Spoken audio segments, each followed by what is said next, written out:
Бейнебаянды бастамас бұрын айта кетейін. Каналға аз ғана адам жетпей тұр. Подписка басып өтсеңіздер, разы боламын. Бұл оқиға шын өмірден алынған. Бұл әңгіменің екінші бөлімі. Алғашқы бірінші бөлім каналда жарияланып болды. Көп адам тыңдап, қызығып, жалғасын сұрап жатыр. Енді әңгіменің ең қызық жері басталады. Үйленгеннен кейінгі өмір, күтпеген жаңалықтар, қиын шешімдер. Айгүл мен Ермектің тағдыры қалай жалғасады? Барлығы осы бөлімнен бастап ашыла бастайды.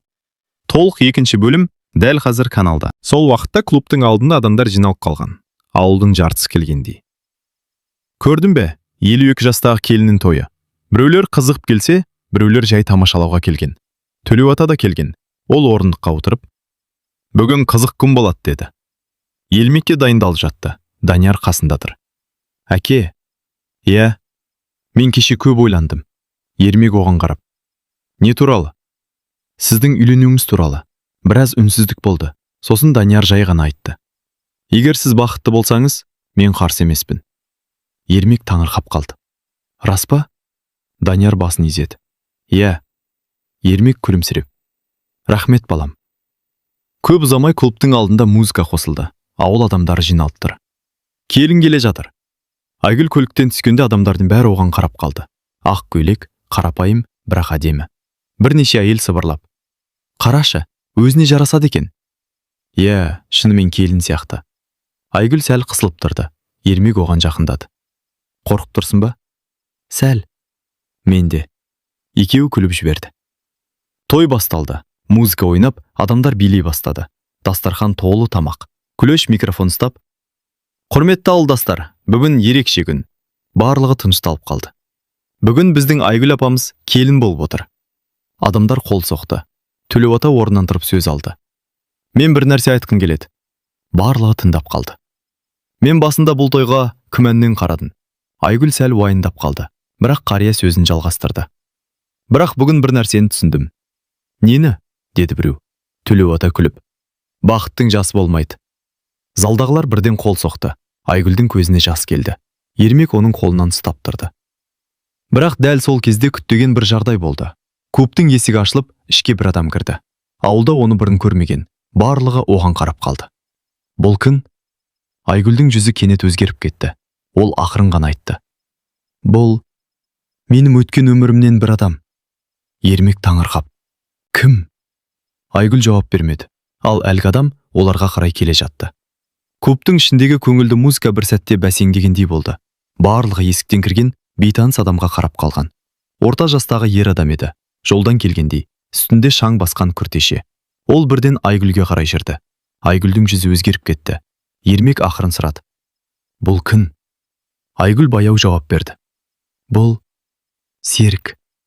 Серік? Бұрын мен тұрмысқа шығайын деп жүрген адам. Жақын тұрған адамдар да естіп қалып, сыбырласа бастады. Қарашы, бұрынғы жігіті ме? Серік Айгүлдің алдына келіп тоқтады. Айгүл, сәлем. Айгүл өзін сабырға шақырып, сәлем, Ермек жанында тұр. Сен мұнда не істеп жүрсің? Деді Айгүл. Серік күрсініп алды. Мен бұл той туралы кеше ғана естідім. Залда отырған адамдар түгел тынышталып қалған. Серік сөзін жалғастырды. Мен көп жыл бұрын кеткенде, сені осылай кездестірем деп ойламадым. Айгүлдің көзінде сәл мұң пайда болды. Ол өте баяғы әңгіме Серік. Білемін, Ермек сабырмен қарап тұр. Бірақ мен бір нәрсе айтқым келді, деді Серік. Барлығы тыңдап тұр. Көп жыл бұрын мен қателік жасадым. Айгүл үнсіз. Мен сенің қадіріңді түсінбей кеттім. Зал іші тыныш. Серік Ермекке қарап. Бірақ бүгін түсіндім. Сен жалғыз қалмағансың. Ермек жай ғана басын изеді. Серік тағы айтты. Мен бұл жерге тойды бұзу үшін келген жоқпын. Адамдар бірден сыбырласа бастады. Онда не үшін? Серік Айгүлге қарап күлімсіреді. Сені құттықтау үшін келдің. Айгүл таңырқап қалды. Шынымен бе? Иә, Серік қолын созды. Бақытты бол. Айгүл де қолын берді. Рахмет. Сол кезде Күләш сыбырлап. Ей, бұл кино сияқты болды ғой. Жақын тұрғандар күліп жіберді. Ермек те жымиып. Ендеше тойды жалғастырайық па? Төлеуата орнынан тұрып. Әрине. Музыка қайта қосылды. Адамдар қол соғып, көңіл күй қайта көтерілді. Күләш микрофон алып. Ал енді билейміз. Залда күлкі мен музыка қайтадан естілді. Айгүл бір сәт сыртқа шығып, таза ауа жұтып тұрды. Ермек оның қасына келді. Қалайсың? Айгүл күліп. Бүгін бір күнде бүкіл өмірім өтті сияқты. Өкінбей тұрсың ба? Айгүл басын шайқады. Жоқ. Ол ауылдың үстінен көрінген кешкі аспанға қарап тұрды. Мен 52 жасында келін болдым. Бүкіл ауыл таң қалды. Ермек күліп. Бірақ ең бастысы, сен бақыттысың. Айгүл оның қолынан ұстап. Иә. Клубтан музыка мен адамдардың күлкісі естіліп тұр. Той өткеніне бір аптадай ғана болған. Бірақ ауылда әлі де сол тойдың әңгімесі тоқтаған жоқ. Естеріңде ме, Айгүлдің тойы? Иә. Өмірімде ондай той көрмеппін. Кейбіреулер әлі де таңырқап айтып жүр. 52 жаста келін болды ғой. Ал Айгүл үшін тойдан кейінгі өмір енді ғана басталған еді. Айгүл сол күні таңертең ерте оянды. Терезеден сыртқа қараса, ауыл әдеттегідей тыныш. Таңғы салқын ауада тау жақтан жеңіл жел соғып тұр. Ол бір сәт ойланып отырды. Мен шынымен осы үйдің келінімін бе? Бұл ойдың өзі оған әлі де бір түрлі көрінетін. Ас үйден дыбыс шықты. Ермек оянып кеткен сияқты. Айгүл ас үйге кірсе, Ермек самауыр жағып жатыр екен. Ояндым ба? Деді ол күліп. Иә, мен шай қойып жатырмын. Айгүл күліп жіберді. Әдетте келін шай қояды ғой. Ермек иығын көтерді. Біздің үйде ережелер басқаша. Екеуі бірге шай ішіп отырды. Көп ұзамай қақпа сықырлап ашылды. Ей, келін! Бұл Күләштен дауыс еді. Айгүл күліп жіберді. Көрдің бе? Деді Ермек. Енді бәрі сені келін деп шақырады. Күләш аулаға кіріп келді. Қалайсың, келін? Айгүл сәл ұялып. Жақсымын. Күләш күліп. Әлі үйренбеген сияқтысың. Иә, келін деген сөзді есту бір түрлі. Күләш айналаны қарап. Ермек, бүгін бақшаға көміркесу керек. Не болды? Картоп отырғызамыз. Ермек күліп. Жарайды. Күләш Айгүлге қарап. Келін, сен де үйрене бер. Ауылдың өмірі осындай. Айгүл басын изеді. Үйренемін. Түске қарай олар бақшада жұмыс істеді. Айгүл бұрын мұндай жұмысқа онша араласпайтын, бірақ бүгін ол бәріне көмектесіп жүр. Күләш қарап тұрып. Айгүл, сен жаман келін болмайсың. Неге? Жұмыстан қашпайсың. Ермек әзілдеп. Ей, сен келінді мақтап жатырсың ба? Әлде тексеріп жүрсің бе? Күләш күліп. Екеуі де. Барлығы күліп жіберді. Кешке қарай Айгүл үйге кіріп, орындыққа отырды. Бүгінгі күн ұзақ әрі шаршататын болды. Ермек су әкеліп берді. Шаршадың ба? Аздап. Ермек оның қасына отырды. Бірақ бүгін сен нағыз ауыл келін сияқты жұмыс істедің. Айгүл күліп, мен өзіме де таң қалып тұрмын. Біраз үнсіз отырды. Сосын Айгүл кенет маңдайын ұстап қалды. Не болды? Деді Ермек. Білмеймін. Басым айналып кетті. Ермек алаңдап қалды. Мүмкін шаршаған шығарсың. Иә, мүмкін. Айгүл орнынан тұрып терезеге барып тұрды. Бірақ басы тағы да айналғандай болды. Ол орындыққа қайта отырды. Ермек алаңдап, ертең дәрігерге барып көрейік. Айгүл басын изеді. Жарайды. Сол түні Айгүл ұзақ ойланды. Мүмкін жай ғана шаршау шығар. Бірақ ол әлі білмейтін бір нәрсе бар еді. Ертең ауруханаға барған кезде дәрігер айтатын жаңалық оның өмірін тағы да өзгертуі мүмкін еді. Келесі күні таңертең Айгүл әдеттегіден баяу оянды. Кеше кешкісін басының айналғаны әлі де есінен кетпеген. Терезеден күннің жарығы түсіп тұр. Бірақ оның көңілі бір түрлі мазасыз еді. Ас үйге шыққанда Ермек дайын отыр екен. Қалайсың? Деді ол алаңдап. Жақсымын, бірақ басым әлі ауыр сияқты. Ермек бірден. Онда бүгін ауданға барып дәрігерге көрінейік. Айгүл қарсы болмады. Жарайды. Бір сағаттан кейін олар аудандық ауруханаға келді. Ескі ғимарат, бірақ іші таза. Кезекте бірнеше адам отыр. Күләш те сол жерде отыр екен. Әй, келін, деді ол күліп. Не болды? Айгүл сәл ұялып. Басым айналып жүр. Күләш бірден әзілдеді. Тойдың шаршауы шығар. Ермек күліп қойды. Мүмкін. Көп ұзамай медбике есікті ашып. Айгүл Ермек қызы, кіріңіз, деді. Айгүл ішке кірді. Дәрігер орта жастағы әйел еді.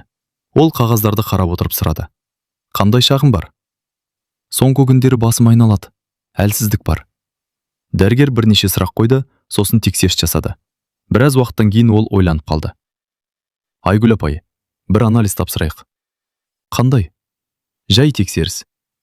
Айгүл анализ тапсырды. Жарты сағаттан кейін дәрігер қайта шақырды. Айгүл кабинетке кіргенде дәрігердің жүзі біртүрлі екенін байқады. Айгүл апай, деді ол ақырын.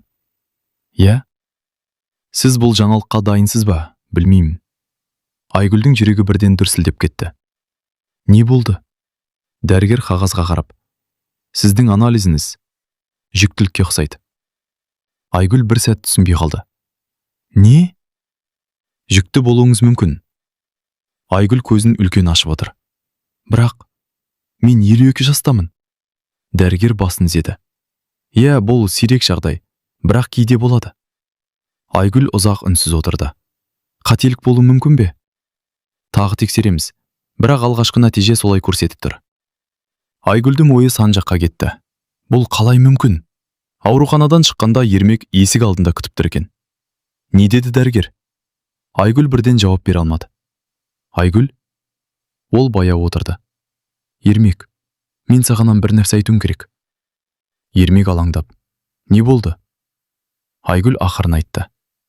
Дәрігер, мен жүкті болуым мүмкін деді. Ермек бір сәт қозғалыссыз тұрды. Не? Мен де сенбедім. Ермек күліп жіберді, бірақ бұл таңырқап күлген еді. Бұл мүмкін емес сияқты ғой. Айгүл иығын көтерді. Дәрігер тағы тексереміз деді. Ермек біраз ойланып тұрды. Егер рас болса ше? Айгүл үнсіз қалды. Білмеймін. Екеуі көлікке отырды. Жол бойы үнсіздік болды. Кешке үйге келгенде Айгүл терезе алдында отырды. Ермек оның қасына келді. Айгүл? Иә? Егер бұл рас болса? Айгүл оған қарады. Біз не істейміз? Айгүл ұзақ ойланып қалды. Білмеймін. Ермек баяу айтты. Бірақ бір нәрсе анық. Қандай? Бұл біздің өмірімізді тағы өзгертеді. Айгүл терең дем алды. Ал ертең дәрігердің нақты тексерісі олардың алдында үлкен шешім тұрған анық көрсететін еді. Келесі күні таңертең Айгүл ерте оянды. Түнде дұрыс ұйықтай алмады. Кеше дәрігер айтқан сөз оның ойынан кетпей қойды. Жүкті болуыңыз мүмкін. Бұл сөз оған әлі де сенгісіз еді. Ас үйге шыққанда Ермек үнсіз шай ішіп отыр екен. Оның да түнде көп ойланғаны көрініп тұр. Ұйықтай алмадың ба? Деді Ермек. Жоқ. Мен де бір сәт үнсіздік болды. Бүгін қайта тексеріске барамыз, деді Ермек. Айгүл басын изеді. Аудандық ауруханаға келгенде Айгүлдің жүрегі қатты соғып тұрды. Дәрігер тағы да анализдермен тексеріс жасады. Біраз уақыт өткен соң дәрігер оларды кабинетке шақырды. Отырыңыздар, деді ол. Айгүл мен Ермек бір-біріне қарап отырды. Дәрігер қағазға қарап отырып, алдыңғы нәтиже расталды. Айгүл демін ішіне тартып қалды. Сіз шынымен жүкті. Кабинет іші бір сәтке мүлде тыныш болып кетті. Ермекте не айтарын білмей отыр. Айгүл ақырын ғана. Бұл қауіпті емес пе? Дәрігер күрсінді. Шынымды айтсам, жасыңызға байланысты қауіп бар, бірақ толық мүмкін емес деуге болмайды. Яғни, жүктілікті сақтау үлкен жауапкершілік. Денсаулығыңызға мұқият қарау керек. Айгүл мен Ермек үнсіз тыңдап отыр. Сіздер жақсылап ойланып, шешім қабылдаңыздар, деді дәрігер. Үйге қайтып келе жатқанда көлікте ұзақ уақыт ешкім сөйлемеді. Ақыры Ермек сөз бастады. Айгүл? Иә? Сен не ойлап отырсың? Айгүл терезеден сыртқа қарап отыр. Қорқып отырмын. Мен де. Біраздан кейін Ермек тағы айтты. Бірақ бұл біздің баламыз болуы мүмкін. Айгүл оның сөзін тыңдап отырды. Біз өмір бойы мұндай мүмкіндік болмайды деп ойладық. Айгүлдің көзіне жас келді. Иә.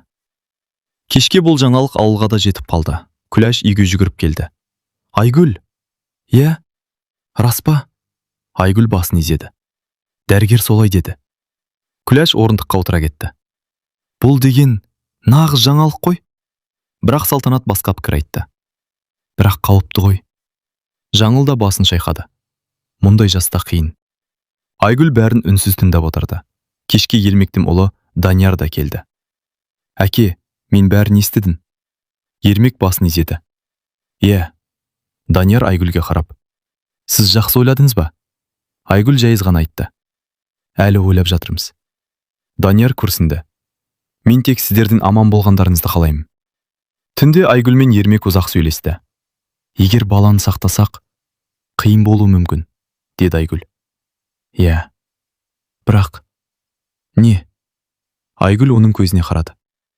Бұл біздің өмірдегі соңғы мүмкіндік болуы мүмкін. Ермек біраз үнсіз отырды. Сосын жай ғана айтты. Онда біз қорықпайық. Айгүл таңырқап қарады. Сен дайынсың ба? Егер сен дайын болсаң, Айгүлдің көзінен жас шығып кетті. Онда сақтаймыз. Ермек оның қолынан ұстап, қандай қиындық болса да, бірге өтеміз. Сол түні олар үлкен шешім қабылдады. Бірақ олар әлі білмейтін бір нәрсе бар еді. Алда оларды ең үлкен сынақ күтіп тұрған. Айгүл мен Ермек баланы сақтауға шешім қабылдағаннан кейін, олардың өмірі мүлде өзгеріп кетті. Енді әр күн абайлап өтетін болды. Дәрігерлер де жиі тексеріске келіп тұруды ескертті. Айгүл ауыр жұмыс істемейтін болды. Ал Ермек бұрынғыдан да қамқор болып кетті. Сен ештеңе істеме, дейтін ол. Демал. Айгүл күліп. Мен мүлде жұмыс істемей отырсам, өзімді біртүрлі сезінемін. Ең бастысы денсаулық, деді Ермек. Ауылда бұл жаңалық тез тарады. Айгүл шынымен жүкті екен, 22 жаста. Біреулер сенбей бастарын шайқаса, біреулер таңырқап айтып жүрді. Күләш әр келген сайын. Бұл біздің ауылдың ең ерекше оқиғасы болады, дейтін. Бірақ бәрі болмай болған жоқ. Айгүл кей күндері әлсіздік сезініп, дәрігерге бірнеше рет барды. Кейде қорқыныш та болды. Бір күні түнде Айгүл үнсіз отырды. Ермек оның қасына келді. Не болды? Қорқып отырмын. Неден? Бәрі жақсы аяқтала ма деп. Ермек оның қолын ұстап. Біз соңына дейін сенеміз. Айгүл басын оның иығына қойды. Айлар өте берді. Ауыл адамдары да біртіндеп бұл жаңалыққа үйреніп кетті. Кейбіреулер тіпті көмектесіп жүрді. Данияр да жиі келетін болды. Бір күні ол әкесіне қарап. Әке, шынымды айтсам, басында сенбедім. Ал қазірше? Данияр күліп. Қазір бұл керемет оқиға сияқты. Ермек те күліп қойды. Күздің бір салқын таңында Айгүлді аудандық ауруханаға барды. Ермек дәлізде ары-бері жүріп жүр. Оның жүрегі қатты соғып тұр. Бәрі жақсы болады, деді медбике. Біраз уақыттан кейін нәрестенің жылаған дауысы естілді. Ермек тоқтап қалды. Көп ұзамай дәрігер шығып келді. Құттықтаймын. Қалай? Деді Ермек толқып. Анасы да, баласы да аман. Ермек көзін сүртіп жіберді. Ол ма? Ол. Бірнеше минуттан кейін Ермек баласын қолын алды. Кішкентай, жылы, тыныш ұйықтап жатыр. Ермек сыбырлап. Біз сені ұзақ күттік. Айгүл де күлімсіреп қарап тұр. Біз мүлде күтпегенбіз. Бір аптадан кейін олар ауылға оралды. Ауыл адамдары тағы жиналып қалды. Көрдіңдер ме? 52 жаста келін болған әйел енді ана болды. Күләш баланы қолына алып. Бұл біздің ауылдың ең ерекше баласы болады. Барлығы күліп жіберді. Төлеу ата да келіп, баланың маңдайынан сүйді. Бұл бала үлкен бақыттың белгісі. Кешке Айгүл мен Ермек үй алдында отырды. Қолдарында жаңа туған сәби. Ауыл тыныш. Айгүл аспанға қарап. Есінде ме? Біздің тойымызда бәрі таңғалған еді. Ермек күліп. Енді тағы таңғалады. Айгүл баласына қарап. Өмір кейде адам күтпеген жерде басталады екен. Ермек оның қолынан ұстап. Ең бастысы, біз бірге. Ал ауыл адамдары бұл оқиғаны ұзақ уақыт айтып жүрді. Естерінде ме? 52 жаста келін болған Айгүл? Иә, ол кейін ана болды. Бұл оқиға ауылдың тарихында үміт пен бақыттың ерекше хикаясы болып қалды. Соңы.